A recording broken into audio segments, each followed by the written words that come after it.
Alrighty folks, coming at you guys today with another spreadsheet video. Been a while since we've done one. Boombot aka Kung Fu Tony hit me up recently when I played with him and said, hey man, the people are missing the spreadsheets. I said, that's all you got to say. I'll come up with one for you guys. The reason I've gone away from the spreadsheets mainly is because patches keep coming out and then it either invalidates the spreadsheet completely if it's like a build spreadsheet, or it changes the numbers around too much, and it's just not worth going back into these spreadsheets and updating them just continuously, because the more spreadsheets there are more for me to update. So we have gone ahead today and made a spreadsheet for you guys. I actually, speaking of patches changing things, had this all recorded and ready to go for you guys before version 1.4.4 dropped, and it changed some numbers, so I figured I'd have to go back in here. So we're just going to re-record it. I fixed the spreadsheet with the new numbers. Let's dive in here and see what we're talking about today. Hope you guys enjoy. I've tried to format this one in a way where we can get some general takeaways that will outlast one patch. So I wanted to find some numbers we could crunch to take away some information to help us build more efficiently and perform better, that outlast just the current numbers and the current meta. So let's take a look at what we've done here. We're going to go through it as quick as we can. The first time I recorded this, it was a little long. You know I like to yap too much. So we're going to try to go through it a little quicker here. Today we are talking about maximum power obtainable from 3 item combos. So since version 1.4, games are going quicker. Most games are over in 30 minutes or less now. Rarely will you see a game hit 40 minutes. So you're not getting 6 items on in every game. Actually, most games you're probably ending it with 4.5 to 5.5 items built. So we're looking at max power 3 item combos, specifically in terms of scaling. So what I've done is I've put a section here that is pure power. How much physical and magical power can you get from 3 items? You know, this is just base stats. We're not talking about passive procs and all that stuff. Just the straight power number that you can get from 3 items building with no scaling involved. Then we're looking at health scaling. What kind of power number can you get from 3 items if you build a health scaling item, being Aegis of Agawar, the new changed item, or the new item that took Overlord's previous passive, and then Worldbreaker on the magical side. And then the same thing for mana scaling. What can you do to get maximum amount of power off of 3 items if you're looking for health scaling items, that being Resolution and Mind Razor on the physical side, and Azure Core aka Alchemical Rod on the magical side. So let's dive right into it, take some conclusions away. This spreadsheet is available in the description if you want to come in here and play with some numbers yourself, add some items, create some builds. You can monkey around with it, and this will give you a big head start, or you can come in here and reread my conclusions or draw your own conclusions. So let's hop right into it.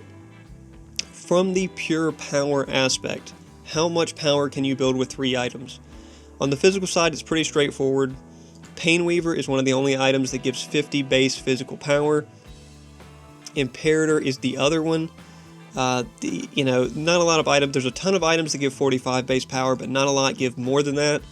And then you have Resolution, which just by itself, when fully stacked up, gives you 52.5 physical power from the card itself. So these are the bonus stats they give.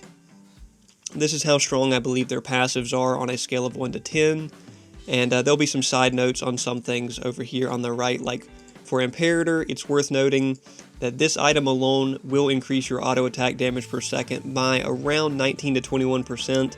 Depending on how it's calculated, because it gives you 20% crit, and it makes your crits deal near double damage.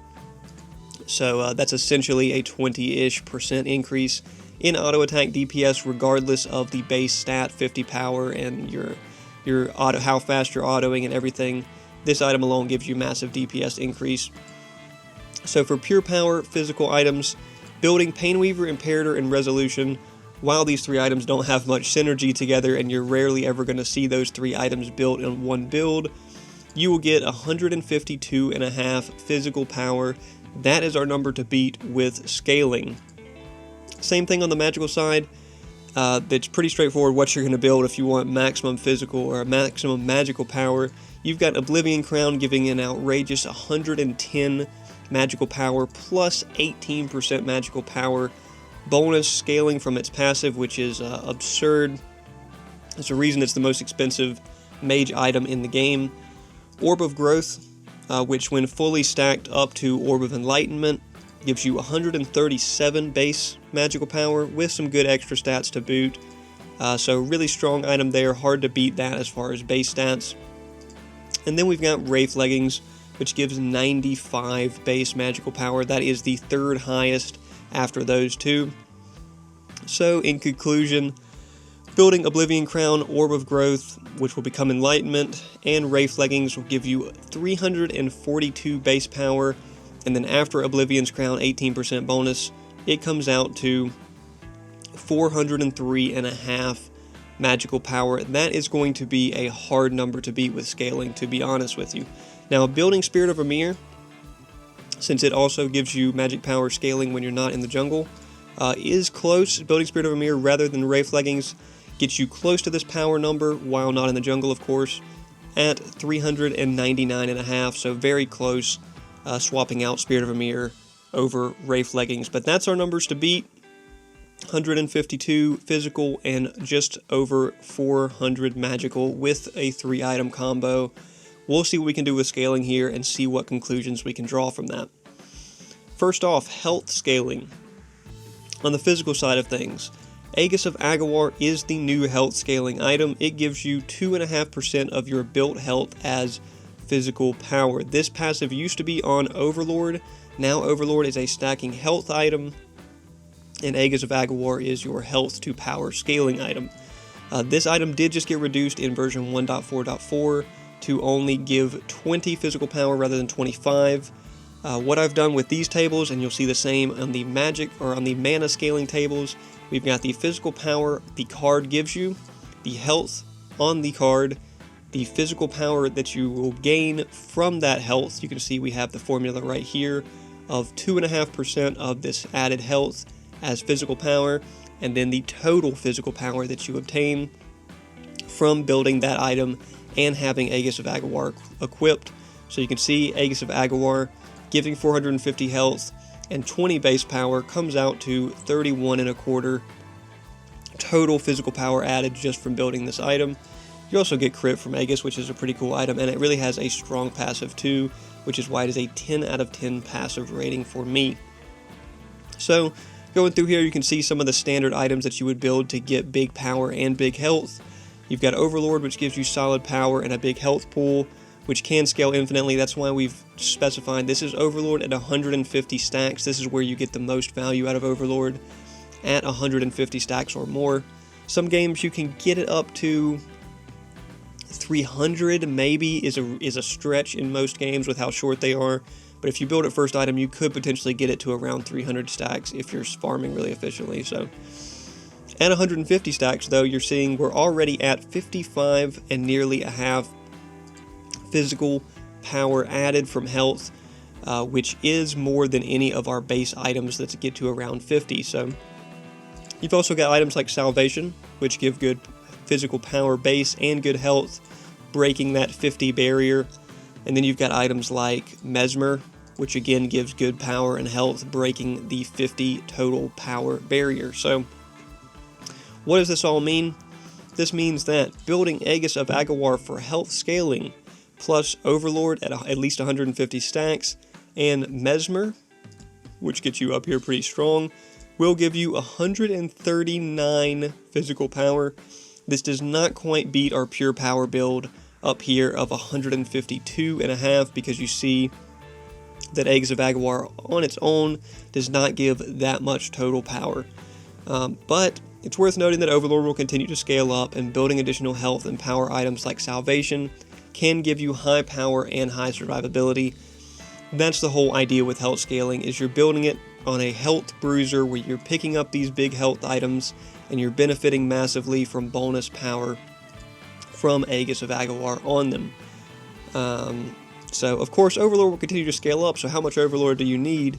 You would need 475 Overlord stacks to make this 3-item combo of Aegis, Overlord, and Mesmer equal to our pure power combo, which gets to 152.5. So that's what you're looking at. That's obviously not going to happen in a normal game. You're not getting 475 Overlord stacks. It's just not possible. It would have to be like an hour and 15-minute game to be approaching that number. So that's what we're looking at on the physical side. Let's take a look on the magical side before we draw our conclusions. On the magical side, our scaling item is World Breaker, which gives 5% of your built health as magical power, and it gives a reasonable amount of health and magical power. Same story as Aegis, where it is not going to even come close by itself to giving you the total power that you're going to get from these higher power mage items. Fortunately, Orb of Growth does come with a pretty large health pool, so it is still included in this combination. And Oblivion Crown, being that it gives so much base power, is pretty much unbeatable, plus its passive is really unbeatable for a 3-item combo. Again, I guess it's fine as well worth mentioning now, the reason we're looking at 3-item combos is because it doesn't take a spreadsheet or a genius to tell you that if you build Aegis of Aguilar and then 5 other health items that give physical power, you build all of these, that you're going to be in the plus. You're going to be in the green with that health scaling. Looking at 3 items, it really condenses it down to where we're looking at the breakpoint. When is building this scaling worth it, and when is it not worth it? So, with that being said, World Breaker, Orb of Growth, you can see these totals here. Orb of Growth gets up to an absurd 163. Some items that give high health, like Dreambinder, you would think maybe could break into that mold, but it cannot quite surpass the Oblivion Crown level of 110, although it does surpass almost every other item at 107. You've got Oathkeeper, Tainted Scepter. You're getting nice bonus power from these, but it's not absurd. It's a pretty balanced amount. So, building World Breaker for your health scaling, Orb of Growth, which becomes Enlightenment, and Oblivion Crown gives you 328 base power, plus Oblivion Crown's 18% bonus for 387, which, similar to our physical side, does not beat the pure power 3-item combo that gets just over 400. So, but of course, adding a 4th item like Dreambinder or Spirit of Emir will give you significant power bonus totals of 514 or 512.5 respectively. Once you get to that point of building a 4th health item for scaling, or a 3rd plus of course your Oblivion Crown, you're getting to that break point where building health scaling is valuable. Now, whether or not you want to pick up 4 health and magical power items in a game on a mage, that's for you to decide. So, in conclusion, on the physical scaling, health scaling side of things, for both physical and magical power, it will take at least 4 items worth of synergy to gain more power from health scaling than just building pure power. So if you're building it as a burst mage or building it as an assassin hero and think that you're going to be able to get more power from scaling, it's just not going to happen within 3 items. You're going to need at least 4 items worth of synergy to outpace just building pure power. And of course, even then, the gains will be minor. Most of the time, it's going to take 5 to 6 items worth of synergy that will be required to see a significant advantage in that health scaling department. But it is worth noting that both Aegis of Aguilar and World Breaker boast strong passives. Aegis of Aguilar giving you % bonus armor, and World Breaker giving you back-end % bonus damage for repeated tick damage. Both of these are very strong passives.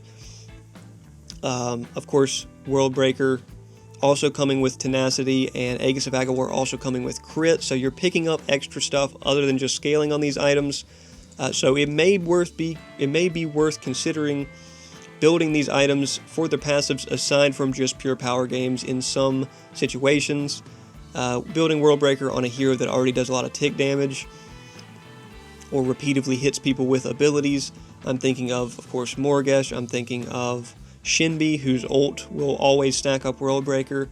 Thinking of anytime you're building Megacosm, World Breaker will give you significant back-end damage. And of course, Aegis of Aguilar % armor bonus is massive, and there's only a few items that can give it. So that is the conclusions. 3 items is not quite enough for health scaling. Let's take a look at mana scaling 3-item combos. So on the physical side of things, we're actually very fortunate now since the version 1.4 patch to have both Resolution and Mind Razor, which can give physical power per built mana scaling. Before it was just Resolution. So same thing with these tables. This is the base physical power on the card. This is the mana that you will get. Of course, 700 mana is when Resolution reaches its full stacks. You'll get the mana power added here, which is assuming you have both of these built, because it's really hard to get value from just one of them. If you're going mana scaling, you might as well go all the way and get double mana scaling since that is available. So this is the total amount of power that you gain from the item, plus its mana, and then that mana scaling from both Resolution and Mind Razor. Here's the bonus stats and the passive rating on a scale of 1 to 10. Some of the standout items that give power and big mana pools: Solaris giving 300 mana on top of 40 power, Infernum giving 200 mana on top of 40 power, and Envy giving 250 mana. So you can see what those totals work out to. And it immediately becomes clear that there are options that surpass that 50 breakpoint of the pure power items like Painweaver and Imperator. So what does that mean for us? It means that building Resolution, fully stacked of course, and Mind Razor, both of them, for mana scaling based physical power based off of your mana, plus Solaris, which is our standout highest total bonus from scaling, will give you 173.5 physical power, which does beat our 152.5 benchmark for a pure power 3-item combo. That is quite impressive, only capable due to the change in version 1.4 where both of these receive mana scaling now, but that is a heck of a number for physical power. So having two scaling items available proves to be valuable if you build both of them.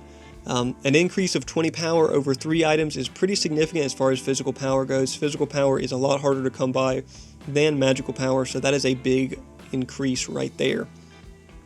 Resolution also gives 2.5% of your mana scaling added to your auto attacks on hit. So that's going to mean even larger advantage for pure auto attackers that are building Resolution. Of course, there may not be that many games where you're building both Resolution and Mind Razor, I get that, but it is worth it if you are able to. And then the last note here is, since Solaris comes with 20% crit, building an additional 3 crit items on top of this 3-item mana combo could net you a respectable 80% crit. So what I'm saying here is, if you're building these 3 right here, coming out to 173.5 physical power on their own, and Solaris giving you 20% crit, if you build your last 3 items as crit items, you're looking at 80% crit and a massive power pool. So worth considering for sure, even on kind of the hybrid crit ability carry type builds.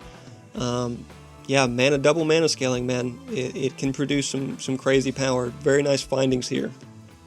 So let's look at magical power. Same thing. Azure Core is our scaling item, Alchemical Rod. You'll see a lot of people build it first item to get the stacks online. It gives 4% of your mana scaled as power. And a lot of the mage items include mana anyway, so you're going to be able to see good value on this in the majority of games. Looking at combos wise, same thing. We've got the totals here. We've got Azure Core, Oblivion Crown, which is pretty much unbeatable, Orb of Growth, Enlightenment, which does come with a fair mana pool, and then some other popular ones like Soulbinder, 400 mana on it, Combustion, 400 mana on it, and what the totals come out to there. So how does this pan out compared to pure power? So building Azure Core for mana scaling, plus Oblivion Crown and Orb of Growth / Enlightenment, give 352 base power, plus Oblivion Crown's 18% bonus, getting you up to 415 total magical power. This does barely beat out our pure power build, so our pure power build was right around the 400 mark, slightly above it. So building that Azure Core, Oblivion Crown, Orb of Growth combo does beat it out, but just barely. So swapping in Azure Core over Wraith Leggings in that 3-item combo makes 12 more power, but you're paying for it with 10 less pin that you're losing from not having Wraith Leggings, which is really not a worthwhile trade overall in a 3-item versus 3-item face-off. Similar to the health scaling magical power, like we talked about with World Breaker, you'll really need at least 4 items worth of synergy to provide enough mana for the mana scaling to be worth it. But, of course, on mid laners, you're usually building 3 to 4 items that include mana anyways. So, in that case, it's definitely worth it to consider just grabbing Alchemical Rod anyway. If you already know that you're going to be building Soulbinder, and you know you're going to be building Megacosm, and you know you're going to be building Combustion, or these type of items that give you big mana pools, Alchemical Rod's really cheap to get into early and gives you a nice bit of bonus mana.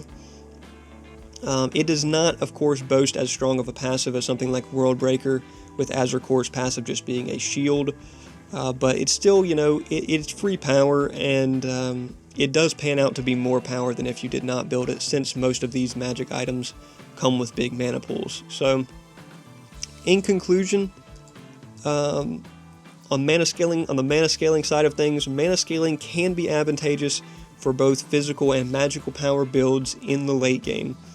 Physical power will see large gains if you're willing to build both Resolution and Mindrazor, which may not be practical on most builds, but having 2 scaling items available means that it's going to be able to give you more power than anything else if you're willing to build both of them.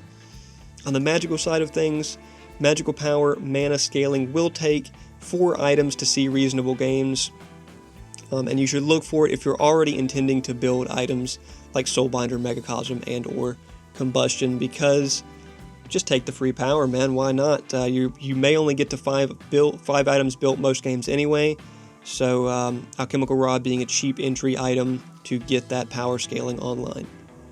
So that's what we're looking at. That's the conclusions we can draw for maximum power 3-item combos. Let me know what you guys think about scaling. Do you like building health scaling in your games? Do you like building mana scaling in your games? On the physical or magical side, what are you preferring to build? I'm a big scaling guy. I'm a big late game builds guy. I like building these items like Aegis of Agarwar, World Breaker, Resolution has been a long time favorite of mine, and Alchemical Rod as well. And it does pan out better generally on the mana side of things, but either way, mana or physical side, you're going to need 4-ish items worth of synergy to make them worth it. If you're only planning on picking up 2 or 3, I really wouldn't even consider it. Just build around pure power or build around strong passives that you want, as opposed to looking to force scaling into your build, because you really need at least 4 items worth of synergy to make it worth it. So thanks for checking this one out, guys. Come out to the live streams and talk to us about the meta, about your builds, recommend some builds for me, and we'll try them out. I've been running a lot of Aegis of Agarwar and Overlord on Chimera recently. Chimera gameplay should be up already for you guys to check that one out. Been a while since I've gone for a big World Breaker build other than like Shinbi. And then mana scaling, I have tried out the Resolution Mindrazor combo specifically on Twin Blast, and it can be a lot of fun. So let me know what you guys think. Hope you guys enjoyed the spreadsheet video breakdown and these conclusions that should outlast just this meta.